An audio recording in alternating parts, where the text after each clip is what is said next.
Assalamualaikum warahmatullahi wabarakatuh.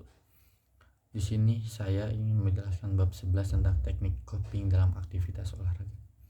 Seperti kita ketahui, setiap orang akan selalu dihadapkan pada stimulus yang memberikan pengalaman stres terhadap dirinya.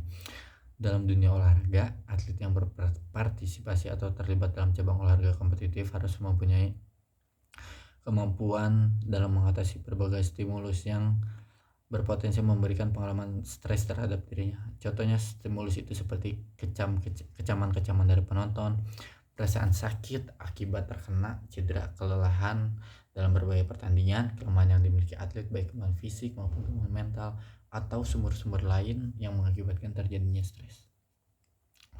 Apa sebenarnya yang dimaksud dengan coping dan bagaimana peranannya dalam penampilan olahraga? Jawaban atas pertanyaan pokok inilah yang akan dibahas dalam bab 11 ini. Yang pertama, pengertian dan batasan coping. Istilah coping yang digunakan dalam buku ini sengaja dibuat padanan katanya dalam bahasa Indonesia, sebab kesulitan untuk menemukan padanan kata yang paling sesuai. Selain itu, coping merupakan salah satu istilah yang sudah sangat dikenal oleh para pelatih dan atlet dalam kaitannya dengan teknik atau strategi untuk mengelola tuntutan lingkungan baik secara internal maupun eksternal, khususnya tuntutan dalam lingkungan latihan dan pertandingan olahraga. Meskipun begitu, jika dimaknai secara harfiah, coping berarti penanggulangan.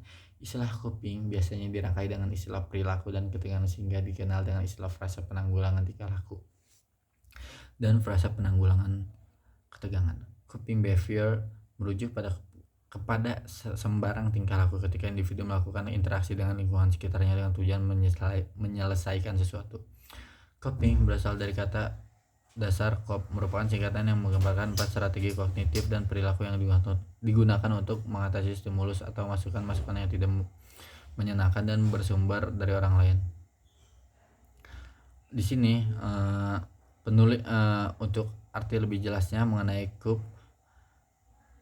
C-nya adalah control emotion, O-nya organize input, P plan response, E execute atau pelaksanaan. Dalam kaitannya dengan coping sebagai sebuah strategi atau metode, maka sesuai dengan makna yang terungkap dari setiap huruf di atas. Strategi coping merupakan respon individu terhadap situasi lingkungan. Strategi coping dibutuhkan sebagai reaksi atau respon terhadap stres karena adanya ketidakseimbangan antara tuntutan situasi lingkungan dan sumber coping. Selanjutnya, kerangka konseptual coping. Efektivitas coping dalam olahraga adalah proses penyesuaian dengan penampilan atlet di dalam aktivitas olahraga. Maksudnya, atlet melakukan coping terhadap situasi-situasi mengakibatkan munculnya perasaan tegang dan cemas.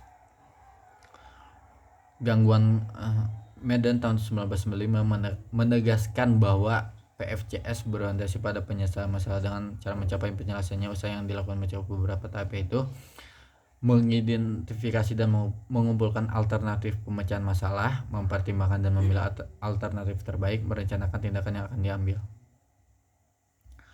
Selanjutnya, beberapa ahli psikologi dan peneliti menyebutkan strategi coping yang ketiga disebut avoidance coping, sementara Mikul Lancer menggolongkan avoidance coping sebagai gaya coping di samping gaya coping yang lain yang disebut approach coping. Gaya coping mendekat adalah cara penanggulangan masalah dengan cara mendekat pada situasi yang menjadi sumber masalah secara langsung, sedangkan gaya coping menghindar merupakan upaya untuk menanggulangi masalah dengan cara menghindar sumber masalah.